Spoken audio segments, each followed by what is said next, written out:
Saya cerita sedikit tentang pertemuan saya dengan Bill Gates. Jadi saya mau mengingatkan bahwa saya ini dreamer, saya ini pemimpi. Suatu hari Anda tahu bahwa saya di kantong saya selalu punya rumahnya Obama, rumahnya Trump, White House saya gunting, dan ternyata saya sekolah di sana gitu ya. Padahal Kamso ya, come from Deso ya. Terus saya mempunyai impian, yaitu saya gunting fotonya Bill Gates di dompet saya. Kalau ditanya sama orang-orang, ini kenapa ada foto Bill Gates di tempat kamu? Saya bilang, saya tuh niat ingin makan malam dengan orang paling kaya di dunia. Gitu, waktu itu Bill Gates. Dan itu udah tahunan yang lalu. Nah, suatu hari Bill Gates datang ke Indonesia. Ada sahabat saya, wartawan senior dari koran kenamaan Indonesia. Kemudian dia bilang, Mas, saya ada tiket, kamu makan malam sama Bill Gates. Waktu itu Bill Gates di zamannya Pak SBY, 2009 atau 10 saya lupa ya, kan datang ke Indonesia.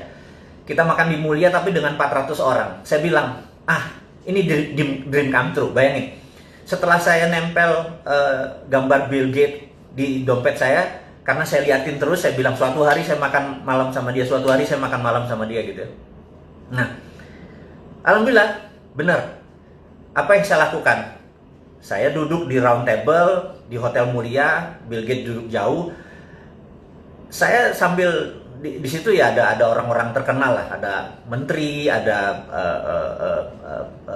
pejabat-pejabat teras zaman waktu itu. Nah, lagi kita makan, dalam hati saya bilang kayaknya nggak sah sih kalau saya makan malam atau kita makan malam, tapi jaraknya jauh. Emang saya lihat dia, jadi saya cuma ngeliat dia pakai batik, saya ngeliat, oh orangnya gini, orangnya santun, tapi smart, tapi ya gitu deh. Saya cuma sambil membayangkan gitu ya. Nah, kemudian, tapi saya bilang saya nggak puas nih kalau nggak ngobrol, ini nggak sah nih gitu ya. Nah, terus di tengah-tengah acara lagi makan, ada yang nyeletuk gitu, Mr. Gates, might as well, kan kita lagi bareng-bareng di tempat makan, boleh nggak kami tanya jawab? Terus mereka nanya sama si audience, sama kita yang bertiga ratusan orang ini nanya, is there anyone yang di sini yang mau bertanya pada Mr. Gates? Apa yang terjadi? 300-300-nya angkat tangan. Saya mau gitu ya. Saya bilang, oh gila. Terus, dia bilang, temennya ngomong di sebelahnya, oke, Mr. Gates maybe only bisa answer dengan 5 pertanyaan aja, jangan banyak-banyak. So, siapa yang mau nanya, tolong nulis di kertas gitu ya. Nah, wah, semua orang naik tangannya. Dan saya bilang, oke, saya take the moment. Ini kan moment of greatness ya. Saya ambil kertasnya, saya tahu kan teman-teman tahu bahwa saya memiliki sebuah keilmuan, ya ilmu kuno sih, ilmu nggak keren-keren banget bagaimana memprogram pikiran bawah sadar seseorang. Saya bilang, dia pasti baca tulisan saya, saya tulis gitu ya. Saya lipat, saya taruh. Oke. Kemudian makan seperti biasa, kemudian Mr. Gates buka satu-satu. Terus, udah selesai makan nih, terus gimana? Ada yang mau nanya? Terus dia bilang, oke. Saya udah pilih beberapa katanya. Terus who is, dia sebut sebuah nama gitu ya.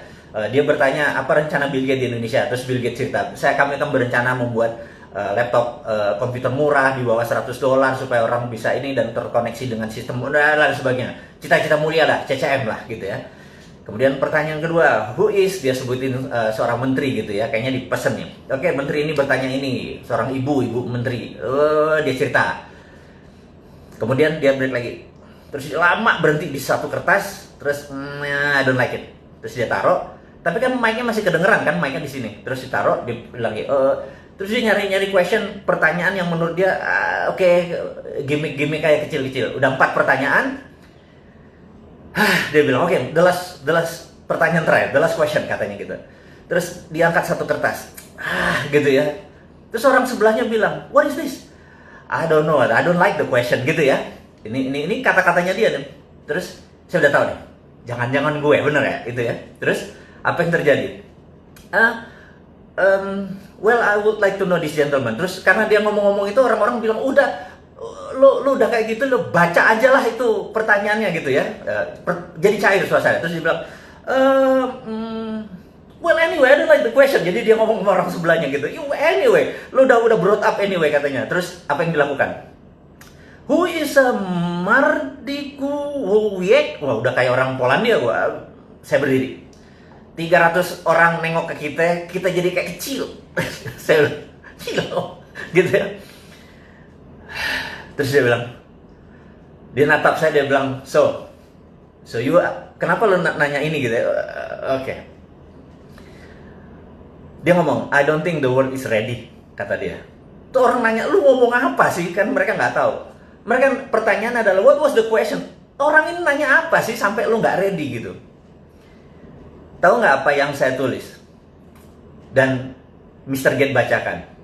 Dia bilang begini. This gentleman, katanya, bilang, I could never be like Andrew Carnegie. Jadi saya menulis di kertas itu, you will never be like Andrew Carnegie, gitu ya. Dia bilang, jadi dia tulis, I would never be like Andrew Carnegie, gitu ya. And this is right, katanya. Gue nggak akan pernah bisa kayak Andrew Carnegie. Itu kata Gates, gitu ya. Semua orang bingung. Ini komunikasinya apa gitu? Anda tahu apa yang dilakukan Mr. Gates? Bill Gates membuka dompetnya, kemudian dia kasih potret gambar kayak foto saya itu. Dia bilang, si fotonya Andrew Carnegie ada di dompet gue, katanya. Saya juga kaget. Dan you are right. I would never be like him. Terus, oke, saya ceritakan dulu kenapanya gitu ya. Saya mengidolakan Bill Gates mengidolakan Andrew Carnegie. Jadi saya tuh waktu itu berpikir, dalam hidup seseorang pasti punya punya drive yang membuat dia menjadi segitu powerful seperti sekarang. Dan pasti ada role model. Dan saya lihat dia, Bill and Melinda Gates ini, kalau pendapatan dia $60 billion, $20 billion ada di Bill and Melinda Gates. Jadi dia berzakat itu 30-40% gitu ya. Mungkin 30% lah atau 20% dari income-nya masuk ke Bill and Melinda Gates Foundation. Karena Bill Melinda Gates Foundation duitnya lebih dari $18 billion. Cukup powerful. Pasti dia punya sebuah role model. Dan saya tahu the biggest philanthropy in the world adalah Andrew Carnegie. Jadi Andrew Carnegie adalah, Anda boleh cek siapa Andrew Carnegie. Di seluruh dunia, Museum Andrew Carnegie itu ada, gitu ya. Anda kalau pergi ke Singapura ada, pergi ke Bulgaria ada, Anda pergi ke London Anda ketemu Museum Andrew Carnegie. Andrew Carnegie mendedicate uangnya untuk pendidikan, informasi, dan museum, koleksi-koleksi sains. Nah, Andrew Carnegie di tahun 1900 dia menjual US Steel, dia memiliki Dow Jones, dan Anda tahu Dow Jones, saya udah nggak bisa diceritain lah. Nah, ada New York Stock Exchange dan lain sebagainya. Yang jelas dia punya US Steel yang waktu dia jual angkanya $1 billion. Pada saat sekarang waktu dia menjual US Steel itu di 19 sekian itu, kekayaannya itu kira-kira 4 kali kekayaan Bill Gates saat ini. Jadi kalau Bill Gates punya berapa? Katakanlah 80 billion, dia punya 4 kalinya, 320 billion. Jadi kita tahu itu duit waktu itu. Nah, Anda boleh cek di Wikipedia. Di tahun 1898, Filipina ingin merdeka dari Spanyol. Dan Spanyol waktu itu minta uang $20 billion. Filipina nggak punya uang tebusan seperti itu memerdekakan Filipina, dan Filipina minta Amerika. Amerika nggak punya uang, Federal Reserve nggak punya uang, dan Federal Reserve meminta Andrew Carnegie menebus $20 billion untuk kemerdekaan Filipina. Sahabat, apa yang dilakukan? Andrew Carnegie membayar tunai $20 billion. Sebuah negara yang dia merdekakan tanpa sekalipun dia pernah injak tuh tanah Filipina. Jadi, ini membuktikan satu hal, bahwa swasta Amerika lebih kaya daripada negara Amerika. Dan Andrew Carnegie menjadi the biggest philanthropy yang menjadi role modelnya Bill Gates. Karena itu di dalam analisa saya menganalisa Bill Gates, saya menebak bahwa dia pasti punya role model gitu ya. Dan saya menebak pasti Andrew Carnegie. Saya nggak pernah tahu, tapi ini kemampuan analisis, kemampuan Sontoloyo. Yang Sontoloyo itu saya bilang, oke, you could never be like Andrew Carnegie. Lo nggak akan pernah bisa menjadi seorang Andrew Carnegie. Dan dia bilang, you are right. Gue nggak pernah bisa jadi Andrew Carnegie. Nah, jadi itulah yang memotivasi dia. Itulah yang memotivasi saya bahwa kalau Andrew Carnegie pernah begini, di rumah yatim pun saya mencoba mendedikasikan kecil, filantropi kecil, nggak jauh sekali dari seorang Bill Gates dengan foundationnya atau Andrew Carnegie. Tapi ini gamesnya, mau jadi the best of the best ya. Ya kita berkompetisi dengan the best, berkompetisi dengan Andrew Carnegie gitu ya, bukan berkompetisi sama 4L gitu ya, itu bukan kompetitor kita gitu. Dia pernah ya gitu, kompetitor kita gini, bukan kompetitor, role model gitu ya, dan kita bersaing sehat. Kalau 4L mah udahlah, gue males ngomongnya. Anyway, teman-teman, ini hanya membuktikan bahwa swasta itu lebih powerful daripada negara Amerika. Nah, kita tahu setelah Perang Dunia Kedua, Amerika baru menggunakan printing money dengan New Deal-nya, akhirnya negara Amerika lebih kaya dari swastanya. Jadi, sahabat semua, saya cuma mengingatkan bahwa swasta Amerika tuh berkompetisinya sama negara Amerika, gitu ya. Karena itu di sana kalau sekolah tuh ada dua, sekolah Ivy League, ada Cornell, ada Columbia, ada Harvard, MIT dan lain sebagainya. Begitu lulus biasanya menjadi anteknya globalis di Wall Street atau menjadi globalis. Kalau mereka belajar di non seperti di Illinois University, apapun lah, Chicago juga nggak nyampe ini, mereka ini paling jadi pegawai World Bank, IMF atau bankers gitu ya. Anda harus mengingatkan ini dua ini. Nah, Wall Street ini saat ini menguasai mungkin 60% kekayaan dunia. Jadi Tencent di situ, Alibaba di situ gitu ya. Ini kita mau melihat how the world work, bagaimana cara dunia bekerja. Jadi Anda paham apa yang terjadi. Nah, sewaktu Trump menyatakan akan menutup Wall Street, itu dia mengancam globalis sebenarnya, supaya lu jangan sama Demokrat, lu sama gua gitu ya. Nah, kita itu skenarionya. Nah, kita balik ke China saat ini. Akankah terjadi perang di Laut Cina Selatan? Gitu. Resikonya adalah pantai timurnya Cina rata, tentara Amerika habis, gitu ya. Menurut saya, Xi Jinping adalah pedagang, Trump adalah pedagang. Menurut saya tidak perang. Ingat, walaupun tidak perang, Indonesia harus ambil posisi. Saya tadi pernah, kemarin saya pernah bilang, ada tanya 4L apa gitu ya. Ya habis pundak, lutut, apa 4L-nya? Ya lanjutin gitu ya. Oke. Jadi saya menyatakan bahwa Indonesia saat ini tidak ngambil posisi, dan itu salah. Harusnya Indonesia ngambil posisi bela Cina, bela Amerika. Itu bedanya. Jadi jangan stand alone gitu ya. Kita harus ngambil dua-duanya. Jadi ngambil Amerika, ngambil Cina dengan choking point. Saya ulangi lagi, choking point adalah Selat Malaka yang paling sempit, di mana waktu dulu Sriwijaya, Hang Tuah, Hang Nadim segala macam menguasai selat ini, Indonesia berjaya secara maritim. Hampir 600 tahun kita berjaya secara maritim. Dan choking point saat ini lost control. Kata kita tidak mengontrol choking point. Kalau saya jadi pemerintah Indonesia saat ini, choking point-nya diminta Cina sama diminta Amerika, jawabannya adalah yes. Saya kasih ke Amerika, kalau Amerika memberikan saya 5 tahun pinjaman IMF tanpa bunga, saya minta list yang nggak mungkin Amerika tentuin. Sama Cina juga sama. Yes, saya akan kasih Cina, tapi Cina harus utang di Indonesia dan kewajiban di Indonesia semuanya dinolin lagi dan lain sebagainya. Kasih semua sebuah penawaran yang mereka nggak mungkin bisa penuhi, tetapi di situ terlihat bahwa kita punya standpoint. Jadi Amerika dan Cina lihat kita punya standpoint. Gue di belakang lo kalau, gue di belakang lo kalau gitu ya. Tapi kalau sekarang kita menarik diri, begitu Amerika sama Cina terjadi consolidate, berdamai, apa yang terjadi? Partai Demokrat bingung, dan globalis nempel ke Trump. Sekali lagi, ini dunia selalu kayak gitu, globalis nempel ke Trump. Begitu globalis nempel ke Trump, Cina bermain dengan Cina, mereka nengok ke Indonesia. Lo goceng, lo nggak fair. Lo sekarang mau ambil untungnya doang. Jadi waktu Amerika menjanjikan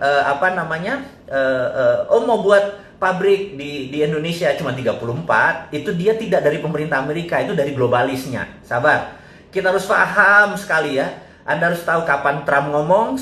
Jadi Anda harus tahu, negara Amerika itu tidak pernah berubah misi dan visinya.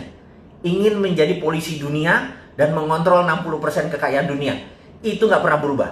Waktu Partai Republik yang jadi atau Demokrat yang jadi, caranya mereka berbeda.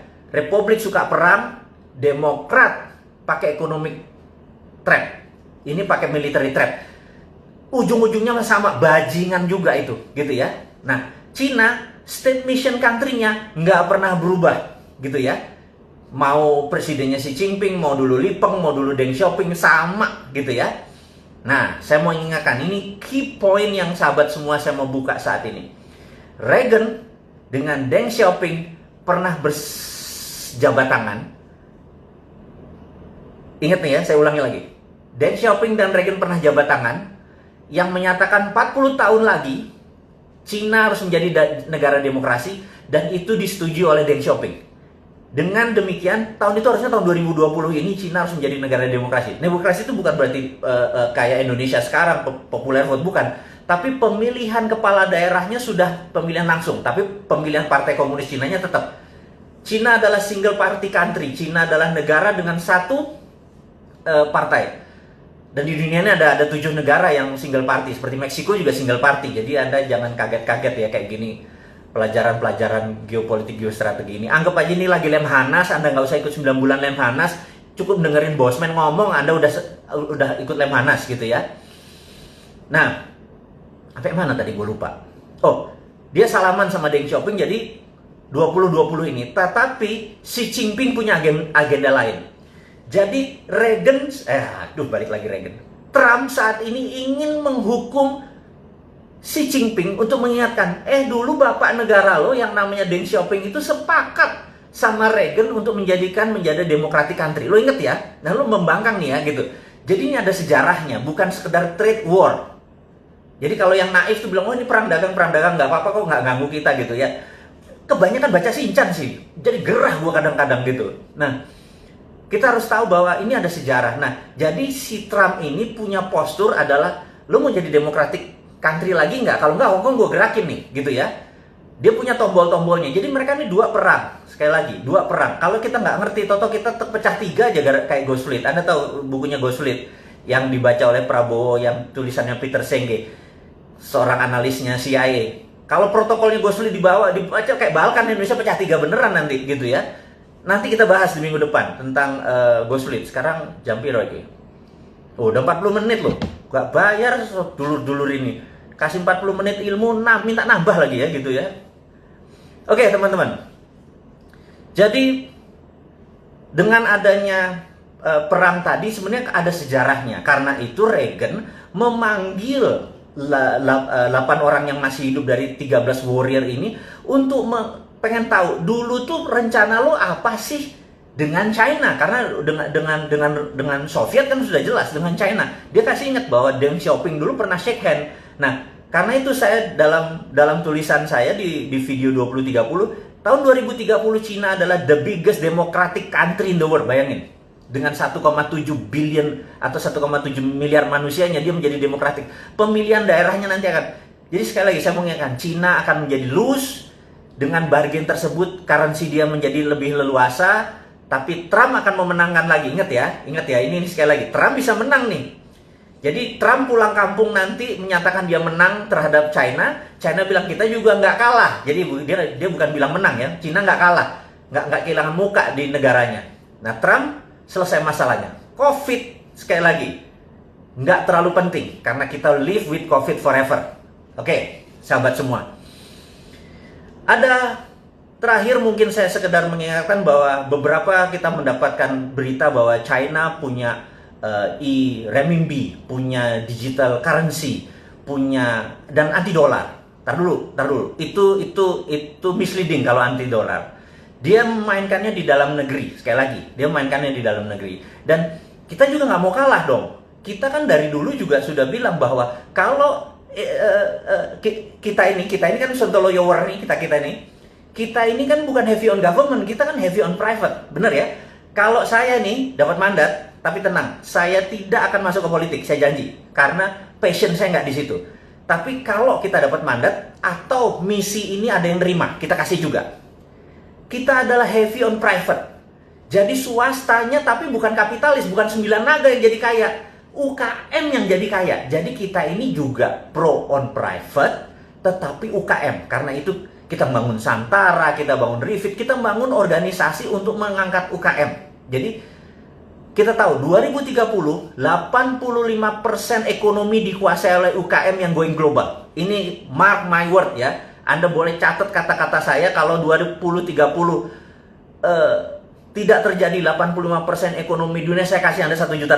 Anda ingetin, Bosman, $1 juta lo janjiin kalau tahun 2030, 85% dunia ini yang menguasai adalah UKM yang going global. Jadi nanti, buktinya apa? Sekarang ini, perusahaan besar pivotnya susah. Jadi kayak Unilever, Ultra, itu pivot. Begitu ada perubahan terhadap COVID, terhadap distancing dan lain sebagainya, merubah badannya yang besar itu nggak mudah. Tapi UKM 2 bulan kolaps, ada yang tinggal 10%, ada yang bangkrut dan lain sebagainya. Tapi besok dia udah hidup lagi karena UKM itu pivotnya gampang, mindahinnya gampang. Nah, sahabat semua, jadi tahu karena demikian kita filosofinya adalah menolong mengangkat UKM. Jadi misi kita jelas, mengangkat UKM. Gimana UKM menjadi berdiri, dan kita nggak peduli sama perintah. Pokoknya jangan diganggu aja kita, biar urun dana ini berlangsung dengan baik. Itu satu. Yang kedua yang saya mau ngomongin, tapi ini too early. Saya minta too early karena ini masih beta. Beta adalah, teman-teman, beta ya, sabar. Saya mau memberikan sesuatu yang teman-teman harus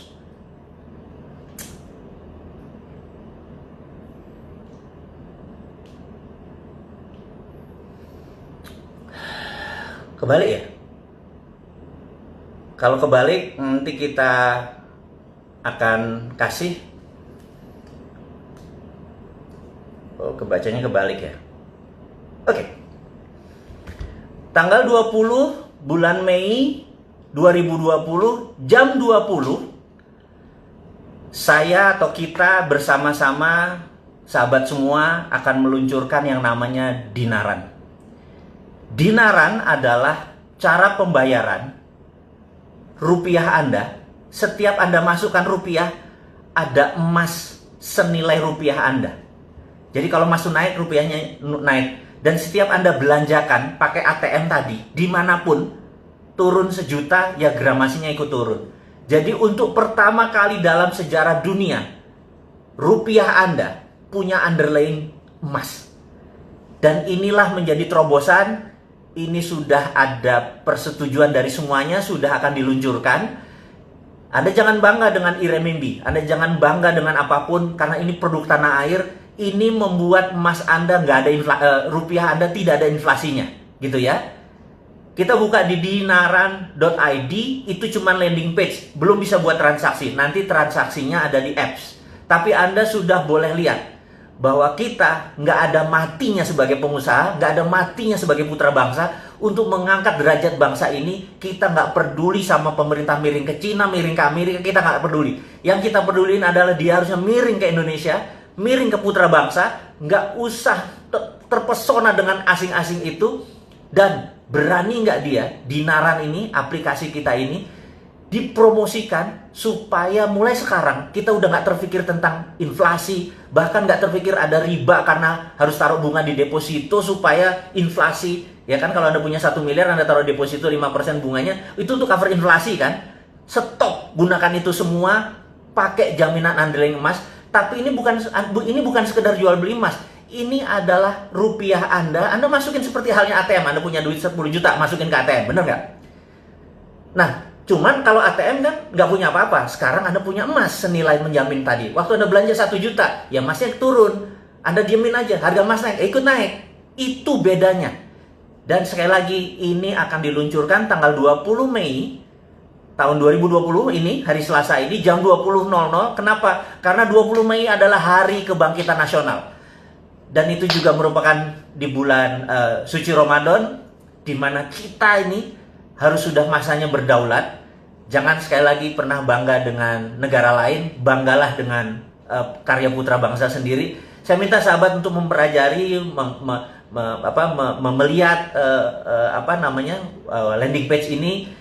Kita diskusi nanti setelah ini ya, bahwa kita bukan sekedar mengkritik, kita bukan sekedar menggurui, nggak ada niatan, tetapi kita mau gandengan tangan, kita mau bersama-sama untuk menjadi sukses. Teman-teman, mudah-mudahan Dinaran ini bisa menjadi salah satu kontribusi kita yang lain lagi tentang kita membantu UKM, membantu bottom of pyramid yang saat ini nggak ada yang ngurusin, menjadi punya personal sovereign wealth fund. Negara punya sovereign wealth fund, yaitu aset-aset kita yang namanya nikel, yang saat ini sama RUU Undang-Undang mineral akhirnya diangkut dengan rare earth-nya sekalian, dengan uraniumnya, dengan kobalnya segala macam itu diangkut. Sementara harusnya itu kalau kita nih jadi terima mandat, stop semua pertambangan, dari penambangan itu jadiin SWF, sovereign wealth fund. Sama seperti yang rupiah tadi. Ya udahlah, daripada negara masih terlalu sibuk, yang pejabatnya masih memikirkan kantongnya dia, mungkin 7 turunan dia masih kurang cukup uangnya. Apa yang kita lakukan? Kita punya sendiri yang namanya sovereign wealth fund. Anda punya 2 juta taruh, Anda punya 1 juta taruh. Yang penting Anda sekarang tidak bergantung lagi pada bunga bank, tidak bergantung lagi pada sistem perbankan. Ini adalah banking from non-bank. Jadi ini adalah banking, tapi dari non-banking. Jadi banking tapi bukan dari bank, gitu ya, dari dinaran. Ini breakthrough, ini mengagetkan banyak teman-teman di dunia OJK dan BI. Tapi ini adalah untuk kita semua, gitu. Ini adalah karya anak bangsa. Sahabat semua, akhirul kalam, saya tidak mau menahan Anda lama lagi karena sebentar lagi yang di Indonesia bagian tengah sudah akan buka puasa, yang di Indonesia bagian barat sudah siap-siap buka puasa. Selamat bergosip mengenai dinaran. Saya sekedar mengingatkan bahwa bagi mereka yang ingin membeli buku dan lain sebagainya, lihat di IG, di Jual Vision 2030 ada di IG, Road to Billionaire ada di IG, dan dinaran.id Anda pelajari landing page-nya, bukan untuk transaksi, tapi tanggal 20 bulan Mei 2020 jam 8 malam setelah habis taraweh, kalau bisa Anda lihat apa yang akan kami luncurkan, akan kita luncurkan. Ini milik kita bersama, bukan milik saya, ini milik Anda semua, toh harta-harta Anda, emas-emas Anda juga. Saya cuma membuat sistem yang membuat kita ke depan menjadi berdaulat. Sahabat semua, terima kasih atas perjumpaan hari ini. Sukses buat Anda semua, semangat buat Anda semua. Wassalamualaikum warahmatullahi wabarakatuh.